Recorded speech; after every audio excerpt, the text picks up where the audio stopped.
dans cette étude du mercredi. Je rends grâce au Seigneur d'être présent aujourd'hui pour que l'on puisse partager ensemble la parole de Dieu. Je vous remercie de votre présence, de votre qualité, et je vais commencer tout de suite par prier, remercier le Seigneur, lui demander de nous accompagner aujourd'hui dans cette étude de la parole. On va continuer ce qu'on en a commencé il y a quelques semaines, l'étude du livre de Jean, de l'évangile de Jean. Donc on a regardé déjà 2 leçons concernant le premier chapitre, on va regarder aujourd'hui le deuxième chapitre. Et pour commencer, on va donc prier ensemble, on va remercier le Seigneur, lui demander de nous accompagner maintenant, d'être avec nous, et de nous conduire et d'ouvrir notre esprit par sa grâce et par son Esprit Saint. Élevons nos voix vers le Seigneur. Seigneur Jésus-Christ, je te rends grâce et je te remercie en cet instant, Seigneur. Tu es avec nous, Seigneur, maintenant. Seigneur, conduis-nous pendant le partage de ta parole, Seigneur, pendant ces moments précieux, Seigneur Jésus-Christ, que nous allons avoir maintenant. Ouvre notre esprit, Seigneur Jésus-Christ, par ton Esprit Saint, Seigneur, conduis-nous, guide-nous, révèle-toi à nous, Seigneur, révèle ta parole à chacun de nous, Seigneur, mets la lumière sur ta parole, Seigneur, afin que nous puissions recevoir entièrement, Seigneur, tout ce qu'elle recèle, Seigneur Jésus-Christ, alléluia. Merci, mon roi, de bénir chaque frère, chaque sœur, chaque personne, chaque bien-aimé qui va regarder cette vidéo, qui va entendre ta parole aujourd'hui encore. Bénis chacun de nous, Seigneur, et conduis-nous en cet instant, je te prie, dans le nom précieux de Jésus. Amen. Gloire au Seigneur, que Dieu vous bénisse à tous, mes frères et sœurs. Soyez donc les bienvenus aujourd'hui. On va donc lire le deuxième chapitre de l'évangile de Jean. Comme je vous dis, on a déjà commencé, on a pris deux leçons pour 2 études pour le premier chapitre. On va lire maintenant le deuxième, dans lequel on va trouver pas mal de choses très intéressantes. On va regarder ça ensemble. D'abord, on va lire le chapitre, donc l'évangile de Jean, au chapitre 2. Je vais le lire en cet instant. 3 jours après, il y eut des noces à Cana en Galilée. La mère de Jésus était là. Et Jésus fut aussi invité aux noces avec ses disciples. Le vin ayant manqué, la mère de Jésus lui dit « Ils n'ont plus de vin. » Jésus lui répondit « Femme, qu'y a-t-il entre moi et toi? Mon heure n'est pas encore venue. » Sa mère dit au serviteur « Faites ce qu'il vous dira. » Or, il y avait là 6 vases de pierre, destinés aux purifications des Juifs et contenant chacun 2 ou 3 mesures. Jésus leur dit « Remplissez d'eau ces vases », et ils les remplirent jusqu'au bord. « Puisez-en maintenant, leur dit-il, et portez-en à l'ordonnateur du repas. » Et ils en portèrent. Quand l'ordonnateur du repas eut goûté l'eau changée en vin, ne sachant d'où venait ce vin, tandis que le serviteur qui avait puisé l'eau le savait bien, il appela l'époux et lui dit « Tout homme sert d'abord le bon vin, puis le moins bon après qu'on a beaucoup bu. Toi, tu as gardé le bon vin jusqu'à présent. » Tel fut à Cana en Galilée le premier des miracles que fit Jésus. Il manifesta sa gloire et ses disciples crurent en lui. Après cela, il descendit à Capernaum avec sa mère et ses frères et ses disciples, et n'y demeurèrent que peu de jours. La Pâque des Juifs était proche, et Jésus monta à Jérusalem. Il trouva dans le temple les vendeurs de bœufs, de brebis et de pigeons, et les changeurs assis. Ayant fait un fouet avec des cordes, il les chassa. Ayant fait un fouet avec les cordes, il les chassa de tous du temple, ainsi que les brebis et les bœufs. Il dispersa la monnaie des changeurs et renversa les tables. Il dit aux vendeurs de pigeons, « ôtez cela d'ici, ne faites pas de la maison de mon père une maison de trafic. » Ses disciples se souvinrent qu'il est écrit, « Le zèle de ta maison me dévore. » Les Juifs, prenant la parole, lui dirent, « Quel miracle nous montres-tu pour agir de la sorte ?» Jésus leur répondit, « Détruisez ce temple et en 3 jours, je le relèverai. » Les Juifs dirent, « Il a fallu 46 ans pour bâtir ce temple et toi, en 3 jours, tu le relèveras. » Mais il parlait du temple de son corps. C'est pourquoi, lorsqu'il fut ressuscité des morts, ses disciples se souvinrent qu'il avait dit cela, et ils crurent à l'écriture et à la parole que Jésus avait dite. Pendant que Jésus était à Jérusalem à la fête de la Pâque, plusieurs crurent en son nom, voyant les miracles qu'il faisait. Mais Jésus ne se fiait point à eux parce qu'il les connaissait tous et parce qu'il n'avait pas besoin qu'on lui rendît témoignage d'aucun homme, car il savait lui-même ce qui était dans l'homme. Amen. Gloire au Seigneur. Alors on voit plusieurs choses dans ce chapitre 2. Donc on a les noces de Cana tout d'abord, et puis ensuite on a le Seigneur Jésus-Christ donc, qui chasse les marchands du temple. Alors on va regarder donc à partir du premier verset ce deuxième chapitre. Donc c'est le 3e jour pour Jésus en Galilée. Donc ce chapitre 2 commence par après. Il y eut des noces à Cana en Galilée. Personnellement, je trouve que ce 3 jours après m'interpelle, puisqu'on sait que 3 jours après la mort de Jésus-Christ, il y eut quelque chose, il y eut la résurrection. Amen. Et on va voir que dans ce chapitre et dans cet épisode qui nous parle des noces de Cana, on va voir quelque chose qui est la joie du Seigneur. La joie du Seigneur Jésus-Christ. Et je crois que ces 3 jours, en fait, ne sont pas anodins. C'est pour ça que j'en parle tout de suite. Parce qu'effectivement, 3 jours après la mort de Jésus-Christ, la joie est revenue. Parce que le Seigneur a ressuscité. Notre joie à nous d'aujourd'hui, parce que la Bible dit « Soyez toujours joyeux » et nous le sommes. Notre joie à nous, elle consiste dans la résurrection du Seigneur. Elle consiste dans le fait que le Seigneur est mort, mais qu'il est ressuscité pour nous. Il consiste en le fait qu'il est mort pour nos péchés, mais qu'il est ressuscité pour notre justification. Je crois que c'est très important de voir que cet épisode se passe effectivement 3 jours après. Il y eut des noces à Cana en Galilée. La mère de Jésus était là. Et Jésus fut aussi invité aux noces avec ses disciples. Alors il y eut un mariage.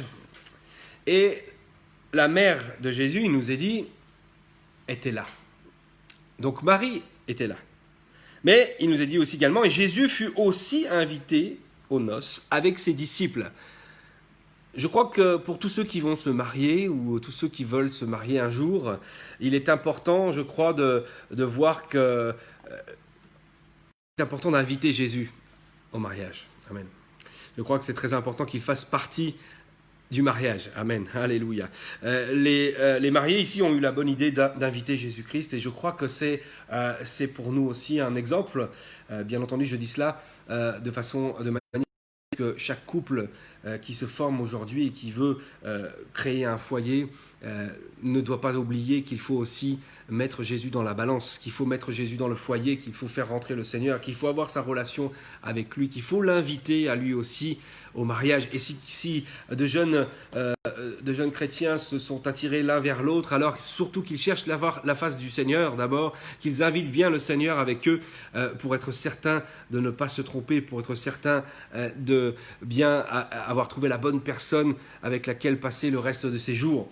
Et surtout avec le Seigneur dans le foyer. Alléluia.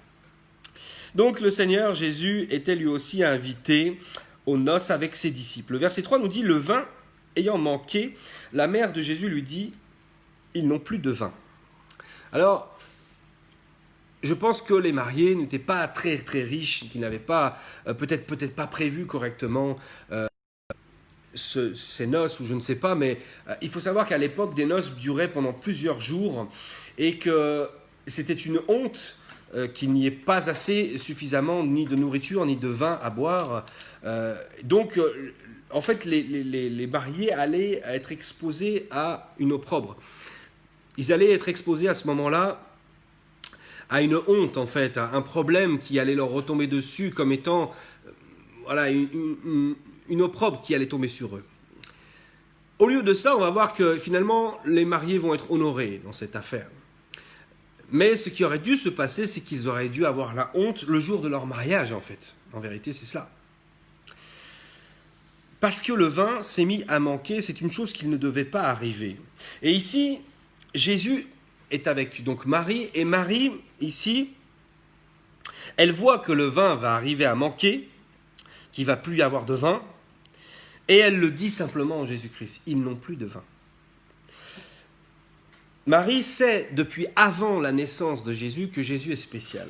Elle sait depuis avant sa naissance, ça lui a été annoncé, que Jésus est le Messie qui va sauver le monde. Il est le sauveur du monde.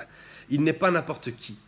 Elle est aussi, elle connaît Jésus qui est son enfant, qui est le bébé qu'elle a vu grandir, qui est devenu un enfant, qui est devenu un adolescent et qui aujourd'hui est un homme.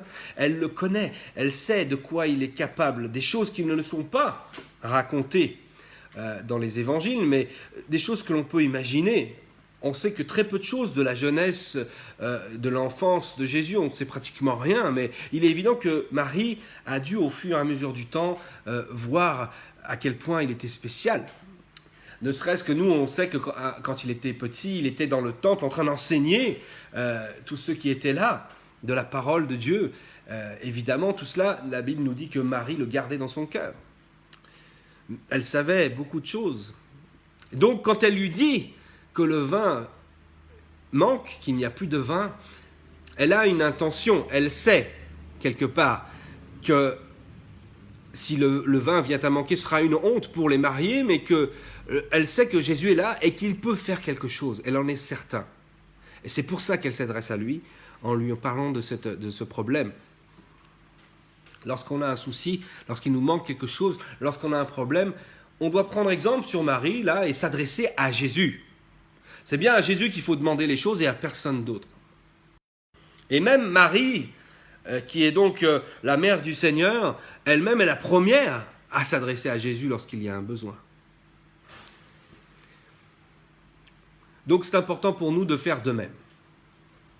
Alors ici, à ce moment-là, la réponse du Seigneur vient de suite au verset 4. Jésus lui répondit, « Femme, qu'y a-t-il entre moi et toi?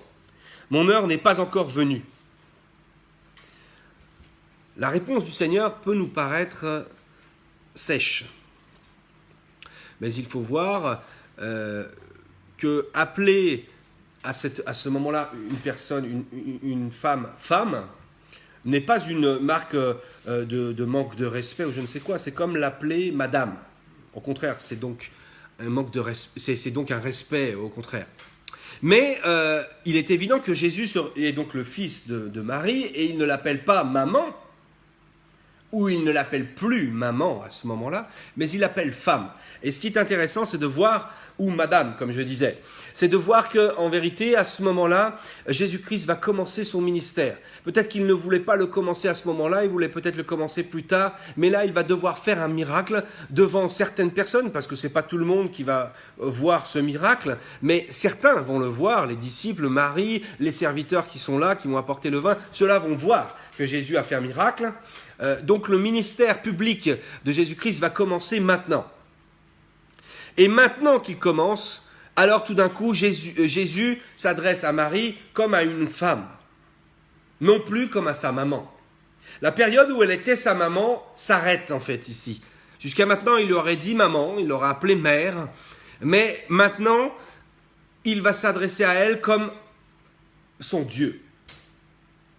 Et Dieu nous considère tous comme des hommes et des femmes, évidemment.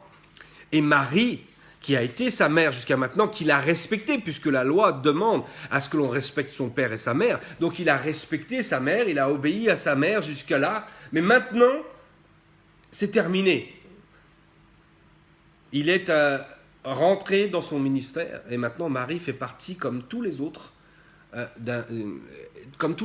est une femme qui a besoin du Seigneur, qui a besoin d'être bénie par lui, qui a besoin d'être sauvée par lui, au même titre que toutes les autres femmes et que tous les autres hommes, d'accord ? Voilà la différence. Voilà pourquoi le Seigneur lui parle de cette manière-là.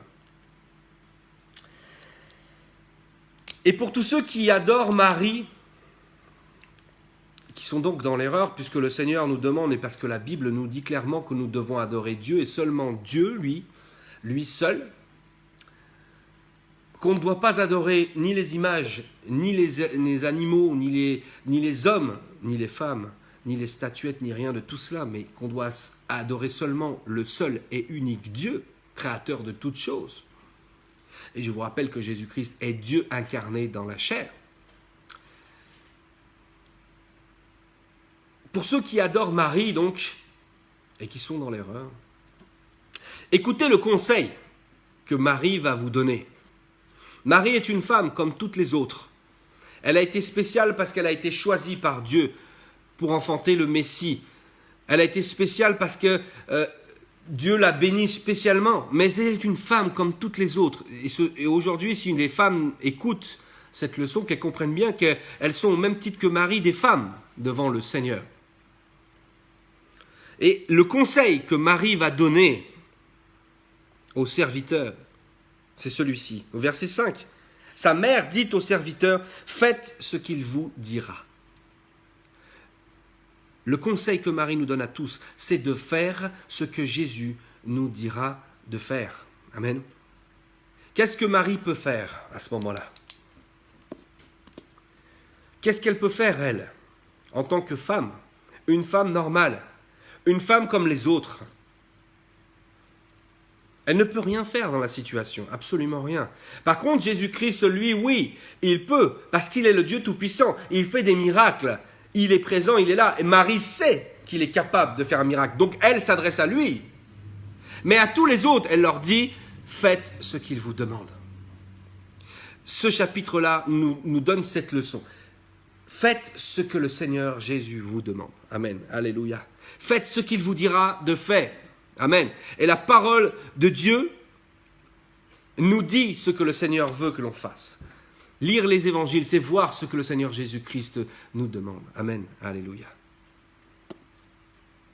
Au verset 6, il nous est dit, or il y avait là 6 vases de pierre destinés aux purifications des Juifs et contenant chacun 2 ou 3 mesures. Jésus leur dit, remplissez d'eau ces vases, et ils les remplirent jusqu'au bord. Alors, ces vases, c'était des vases donc, qui étaient destinés à la purification, au rituel de la parole de Dieu, au rituel de la loi de Moïse, d'accord, qui parlait de purification.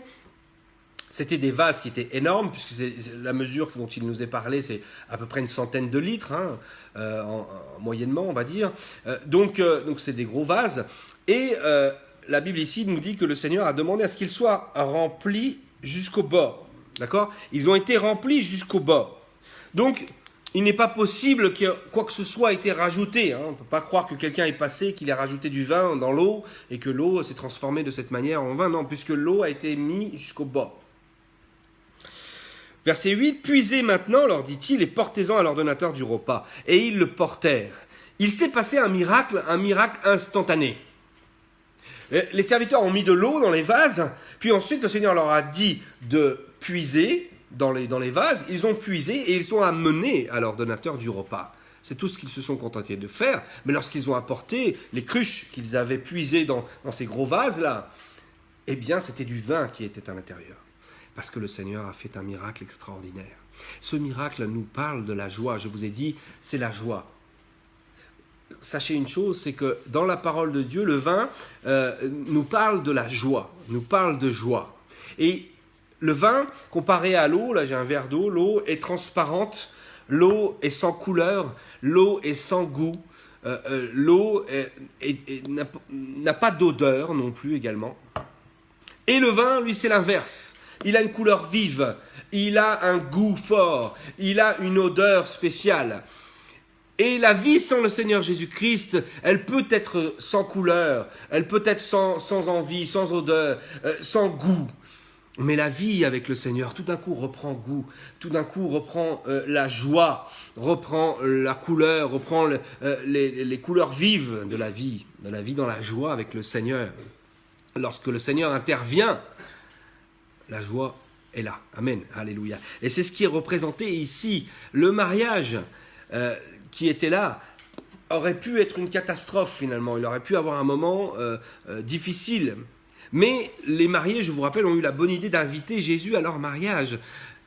Et c'est pour ça que je conseille à tous les jeunes qui vont se marier d'inviter Jésus à leur mariage. Ça, c'est la chose la plus importante.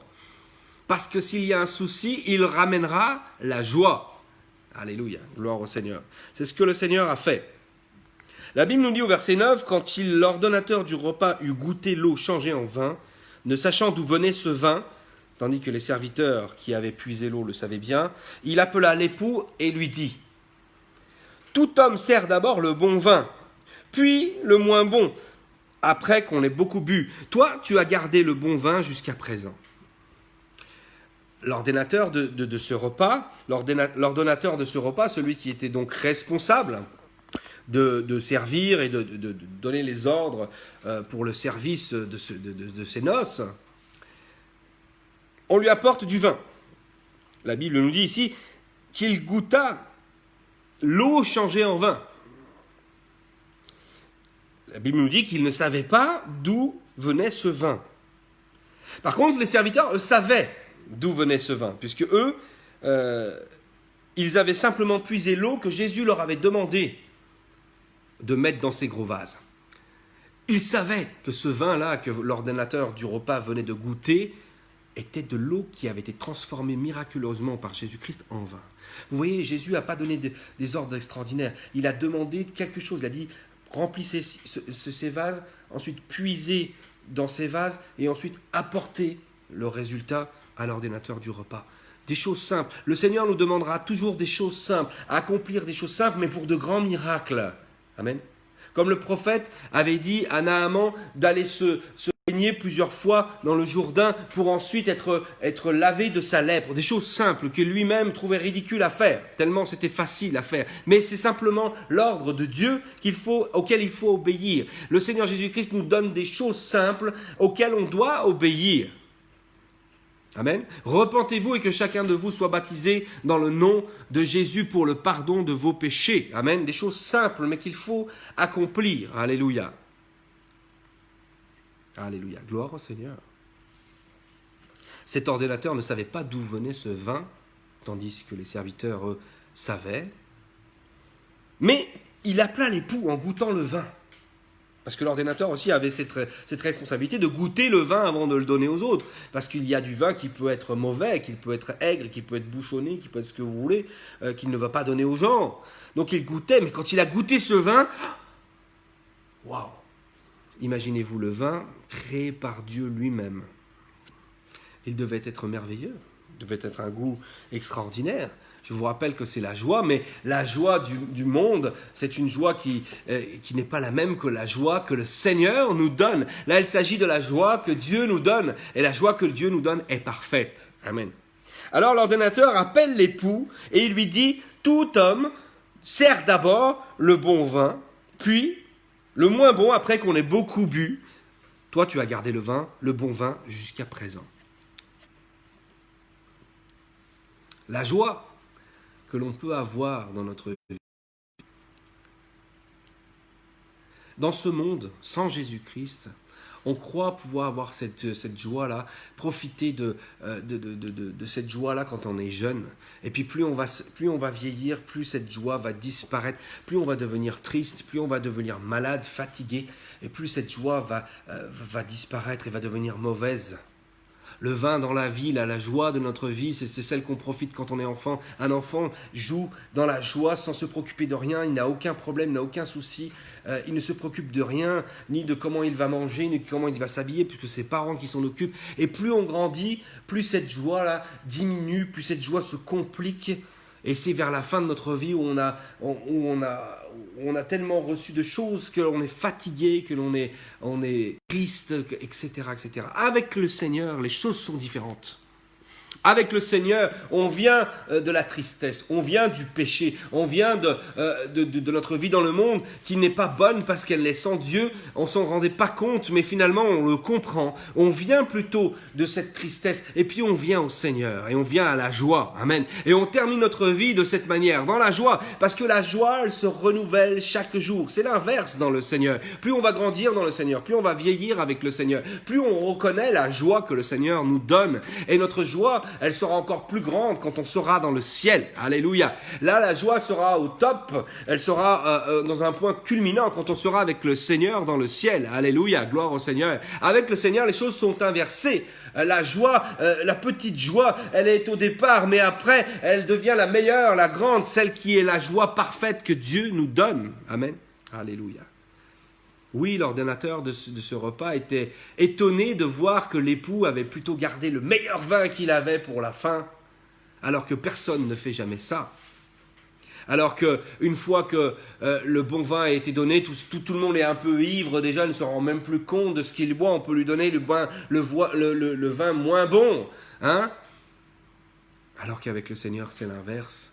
la vraie joie extraordinaire, la meilleure joie, on la découvre que lorsque l'on a rencontré le Seigneur et que l'on a commencé à le suivre véritablement et que l'on reçoit la vraie joie, la joie de Dieu qui est incomparable. C'est cette joie-là qui est la meilleure. Et c'est celle que l'on va avoir jusqu'à la fin. Amen. Alors, verset 11, il nous est dit, tel fut à Cana en Galilée le premier des miracles que fit Jésus. Il manifesta sa gloire et ses disciples crurent en lui. Voyez, dans ce miracle-là, également, certains sont privilégiés de l'avoir vu et de l'avoir constaté, mais ce n'est pas tout le monde qui a vu. Les mariés n'ont pas dû comprendre qu'est-ce qui se passait, pourquoi ils étaient honorés, alors que je vous rappelle qu'ils devaient être plutôt dans l'opprobre, dans la honte. Il allait se passer quelque chose de terrible. Ils savaient que ça allait arriver à un moment donné, parce qu'ils savaient qu'il n'y aurait pas assez de vin. Mais tout d'un coup, ils sont honorés. On leur parle en disant que les gens d'habitude font n'importe quoi, mais vous avez fait quelque chose d'extraordinaire. Alors l'époux, on lui dit, tu as gardé le meilleur vin jusqu'à la fin. Et je vous rappelle qu'il y a des centaines de litres qui sont là. On va tenir jusqu'au bout.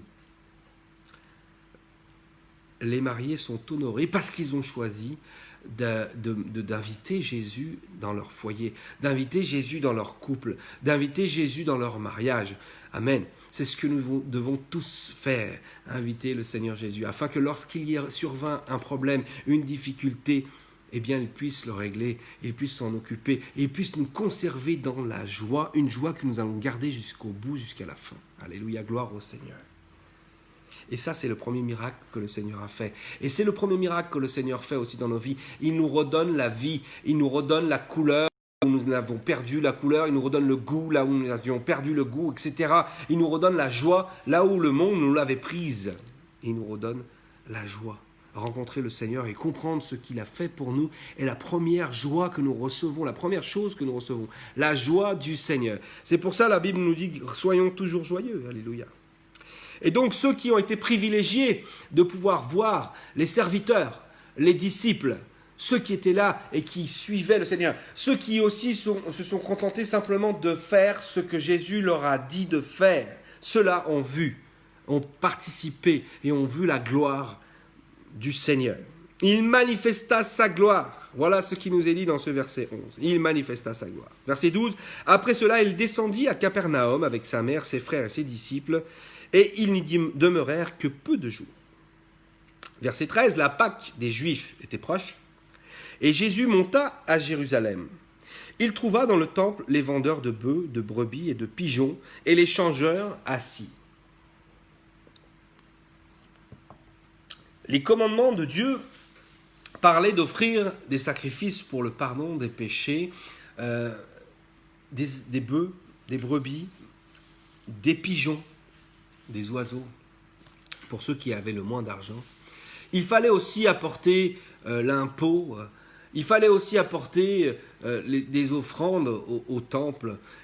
Et beaucoup de personnes venaient de l'étranger pour adorer. Et plutôt que de voyager avec des bœufs, avec des brebis, avec des animaux qu'ils allaient offrir en sacrifice, il était plus simple pour eux d'arriver sur place et d'acheter des animaux pour les donner en sacrifice, d'acheter pour ceux qui étaient les plus pauvres, des pigeons. Et puis, ils pouvaient venir aussi avec la monnaie des pays d'où ils venaient, avec la monnaie des endroits où ils venaient, pour pouvoir la changer en monnaie locale. Sur place, pour pouvoir payer l'impôt, pour pouvoir payer, donner au temple, pour pouvoir acheter justement les animaux en sacrifice, etc., etc. C'était une facilité qui était offerte ici à Jérusalem. Mais tous ceux qui étaient là, en fait, faisaient du business. Ils profitaient de cette situation pour faire de l'argent. Ils faisaient du business sur la parole de Dieu. Ils faisaient du business dans le temple.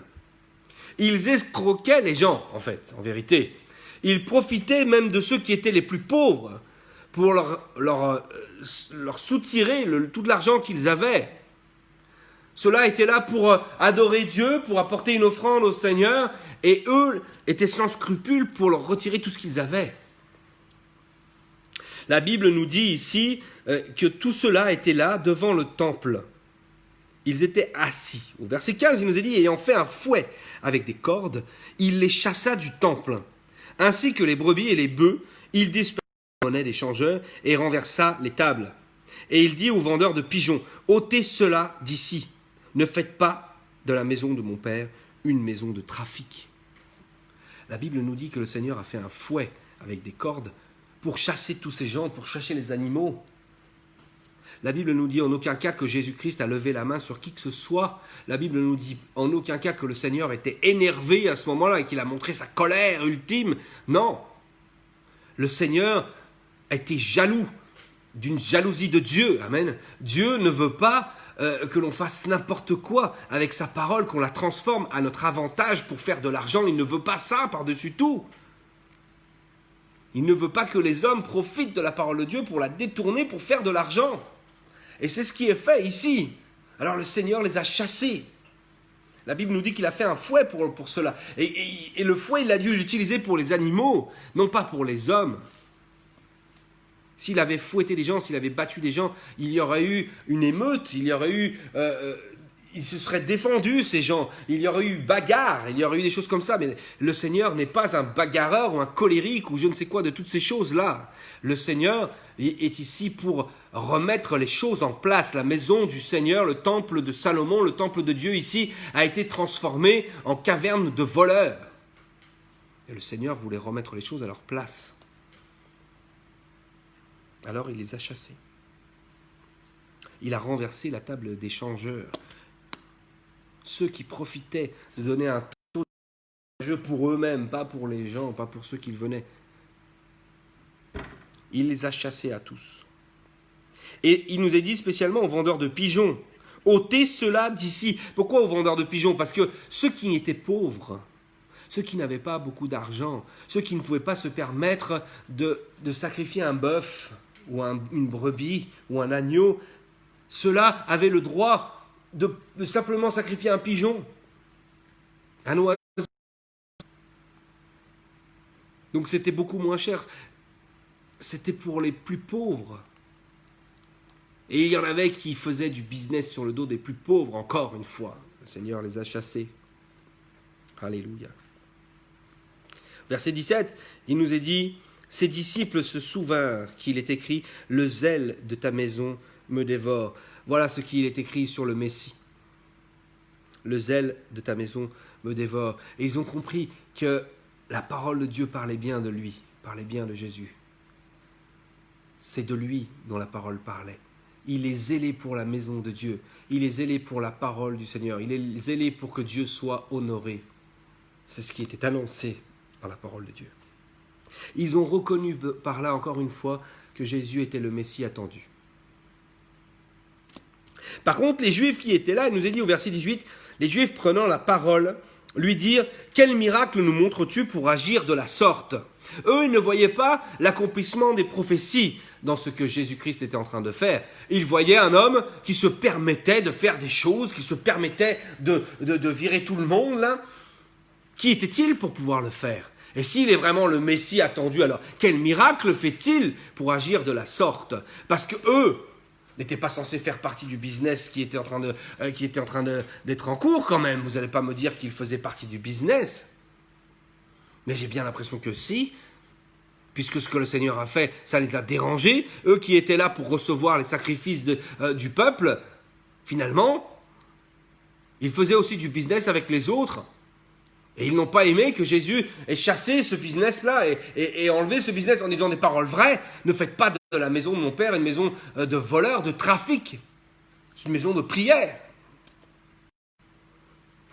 Alors ils ont demandé au Seigneur, quel miracle tu fais?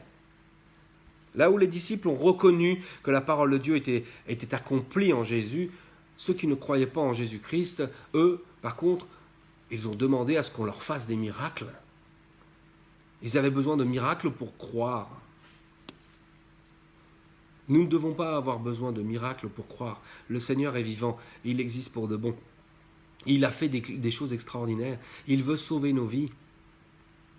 Pas besoin qu'il fasse un miracle pour que je le suive. Pas besoin qu'il fasse un miracle pour que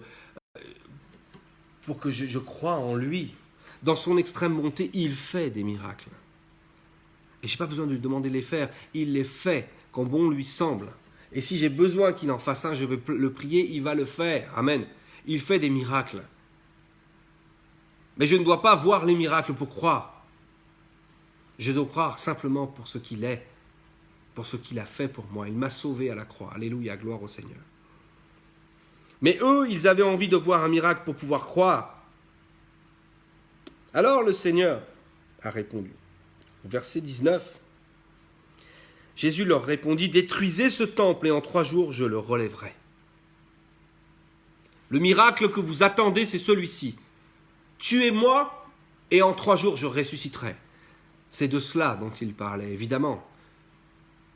On voit donc que le corps est le temple de Dieu. On voit que le corps de Jésus est un temple. On comprend ici également que nous, qui sommes dans un corps humain, nous sommes le temple aussi du Saint-Esprit. Alléluia. Nous sommes des temples du Saint-Esprit, nous tous. Et le Seigneur, lui, a dit, détruisez ce temple en parlant de son corps. Détruisez-le et en 3 jours je le relèverai. Et important de voir ici comment il part. Il dit, en 3 jours je le relèverai. La Bible nous dit que Dieu a ressuscité Jésus d'entre les morts. Mais ici, Jésus, qui est Dieu, dit « Je le relèverai, je le relèverai ». Il ne peut pas parler de la sorte s'il n'est pas Dieu. Seul Dieu a ressuscité Jésus. Si Jésus dit « En 3 jours, je le relèverai », c'est-à-dire en 3 jours, je ressusciterai, c'est parce qu'il est Dieu. Encore une fois, ce verset nous prouve et nous montre véritablement que Jésus est Dieu. Il nous montre la divinité de Jésus. Alléluia. C'est lui, bien sûr. La Bible nous dit que c'est le Père qui a ressuscité Jésus, mais Jésus lui dit qu'il va le faire, parce qu'il est le Père. Alléluia. Parce qu'il est Dieu. Il n'y a qu'un seul Dieu, et Jésus est Dieu incarné dans la chair. Si l'on détruit le temple dans lequel il est, il le ressuscitera le 3e jour lui-même. Alléluia. Gloire au Seigneur. Détruisez ce temple. Alléluia. Voilà ce qu'il leur a dit. Et en 3 jours, je le relèverai. Verset 20, les Juifs dirent, il a fallu 46 ans pour bâtir ce temple, et toi, en 3 jours, tu le relèverais. Parce qu'ils ne comprenaient rien à ce qu'il était en train de leur dire. Ils ne comprenaient pas ce que Jésus était en train de leur dire. De quoi il parlait. Ils croyaient qu'il parlait du temple qui était là. Et ils ont dit, mais il a fallu 46 ans pour bâtir ce temple, et toi, tu nous dis qu'en 3 jours, tu vas le rebâtir tout seul, comme ça, avec tes petits bras. Mais c'était bien plus puissant que de bâtir un temple, ce que le Seigneur était en train de dire. Il était en train de parler de résurrection.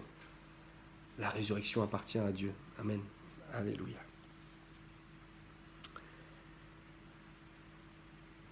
Il a fallu 46 ans pour bâtir ce temple, et toi, en 3 jours, tu le relèveras. Verset 21, mais il parlait du temple de son corps. C'est pourquoi, lorsqu'il fut ressuscité des morts, ses disciples se souvinrent qu'il avait dit cela, et ils crurent à l'écriture et à la parole que Jésus avait dite. Vous voyez, encore une fois, ce sont ceux qui croient dans le Seigneur, qui suivent le Seigneur, qui croient en son nom.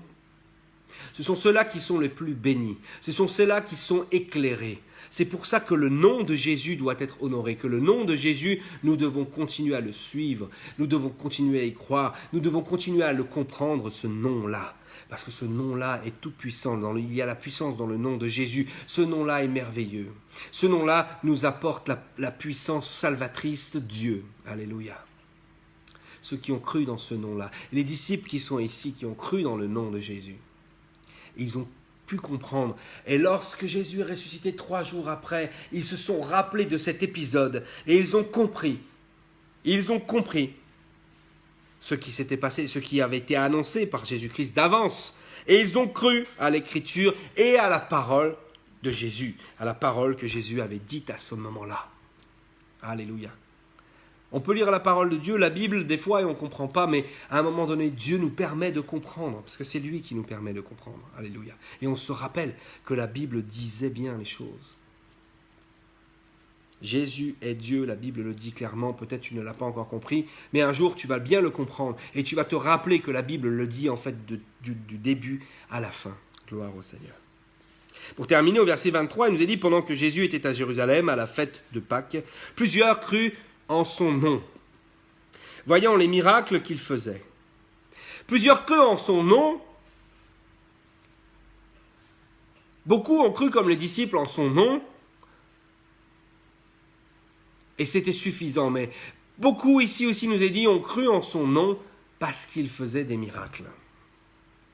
On ne doit pas croire à Dieu seulement parce qu'il fait des miracles. On doit croire en Dieu parce qu'il est le créateur de toutes choses, parce qu'il est l'ordonnateur de toutes choses, parce qu'il est le rémunérateur de toutes choses. On doit croire en Dieu parce qu'il est réel, parce qu'il existe, parce qu'il est vivant, parce qu'il nous a sauvés. On doit croire en Dieu pour ces choses-là, pas parce qu'il fait des miracles. Il fait effectivement des miracles et c'est merveilleux qu'il nous les montre, qu'il nous en fasse profiter, mais on ne doit pas l'aimer ou croire en lui ou l'adorer seulement pour cela. Malheureusement ici, beaucoup ont cru en son nom seulement parce qu'il faisait des miracles. Mais son nom, c'est Jésus. Jésus, ça veut dire Dieu sauve. Ce nom est merveilleux. Croire en ce nom-là, c'est tout autre chose que de profiter des miracles. C'est d'avoir simplement envie d'avoir une bénédiction. Je demande beaucoup à Dieu. Beaucoup demandent à Dieu les miracles, les bénédictions. Mais lorsque le Seigneur leur demande un effort, lorsque le Seigneur leur demande de se repentir, lorsque le Seigneur leur demande de suivre la parole, ils ne veulent plus le faire. Parce qu'ils veulent bien recevoir les miracles et les bénédictions, mais ils ne veulent pas obéir à la parole et aux difficultés que peut nous présenter la parole par rapport à notre chair, par rapport à nos désirs, par rapport à toutes ces choses. Alors beaucoup ont cru en son nom, mais ils ont cru en son nom d'une manière feinte. Ils ont cru en son nom simplement parce qu'ils voyaient les miracles. Voilà ce qui nous est dit ici. Plusieurs crurent en son nom, voyant les miracles qu'il faisait. Verset 24, « Mais Jésus ne se fiait point à eux, parce qu'il les connaissait tous, et parce qu'il n'avait pas besoin qu'on lui rendît témoignage d'aucun homme, car il savait lui-même ce qui était dans l'homme. » C'est pas la peine de faire croire que tu es un chrétien, comme beaucoup de personnes font croire qu'ils sont chrétiens. Comme beaucoup de personnes sont même persuadées eux-mêmes d'être des chrétiens. Ceux qui adorent Marie aussi également pensent qu'ils sont réellement des chrétiens. Mais ils se trompent. Ils doivent adorer Jésus-Christ et obéir à ce que lui nous dit de faire. Pas à ce que qui que ce soit d'autre, quelle que soit la personne, que ce soit un saint, une sainte ou qui vous voulez, c'est Jésus que nous devons suivre, c'est Jésus à qui nous devons obéir. C'est lui que nous devons aimer. C'est en lui que nous devons croire. C'est en ce nom précieux, le nom de Jésus, que nous devons croire. Et non pas parce qu'il y a des miracles. Les miracles sont là aussi pour nous aider à croire. Mais ce n'est pas par les miracles que nous sommes sauvés. Nous sommes sauvés par une véritable foi, par un véritable amour du Seigneur. Et le Seigneur, lui, voit dans les cœurs. Il sait qui vraiment l'aime. Il sait qui vraiment le suit. Il connaît. Il ne se laisse pas rouler par ceux qui lui disent « nous te suivons » alors qu'ils ne veulent pas vraiment le suivre. Et qu'à la première difficulté, ils disparaîtront. Ils ne suivront plus à la première épreuve. Le Seigneur n'a pas besoin qu'on lui rende témoignage de qui que ce soit. Il sait ce qui est dans les hommes. Alléluia. Il sait ce qui est en nous. Pas la peine de faire croire à ton pasteur, pas la peine de faire croire à ton frère, à ta sœur, pas la peine de faire croire au monde, pas la peine de faire croire à ta famille que tu es un chrétien, pas la peine non plus de faire croire au Seigneur. Le Seigneur Tout-Puissant, lui, il sait ce qu'il y a en toi, il sait ce qu'il y a en nous, il sait ce qu'il y a en chacun. Et il n'a pas besoin qu'on lui en parle, qu'on lui témoigne. Amen. Soyons sincères avec Dieu. Le Seigneur, lui, il est là pour nous apporter la joie que l'on ne pourrait pas connaître sans lui. Mais le Seigneur, nous devons simplement faire ce qu'il nous demande.